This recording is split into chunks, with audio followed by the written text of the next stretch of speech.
Is Hagar mentioned in the Quran? The Quran is silent about the story of Hagar, her name, her miraculous well, and the prophecy about her descendants, because it does not aim to provide a detailed account of every historical event or person related to Islam, but rather to convey the essential message of God's guidance and mercy for humanity. The Quran focuses on the main aspects of the story of Abraham and his family, such as his faith, his trials, his sacrifices, and his blessings. The Quran also emphasizes the role of Ishmael as a righteous son and a prophet of God, who was chosen along with Isaac to carry on the legacy of Abraham. The Quran does not mention the names of many other important figures in Islamic history, such as Noah's wife, Lot's wife, Joseph's brothers, Moses' mother, and Mary's parents.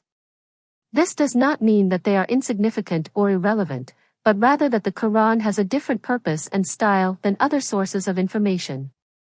The story of Hagar, however, is not completely absent from the Islamic tradition. It is narrated in various sources of hadith, sayings and actions of the Prophet Muhammad, and tafsir, exegesis of the Quran, which complement and explain the Quran. These sources provide more details and insights into the events and personalities that are mentioned briefly or implicitly in the Quran. According to these sources, Hagar was a princess from Egypt who was given to Sarah as a gift by the Pharaoh.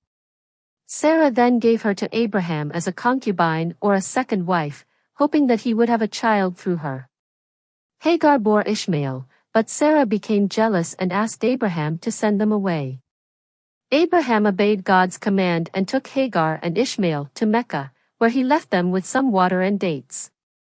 Hagar ran out of water and searched for more in the desert, running back and forth between the hills of Safa and Marwa 7 times.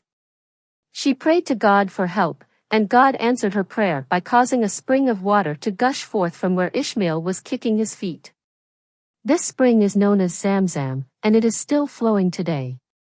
Hagar and Ishmael settled near the spring, and were visited by Abraham from time to time.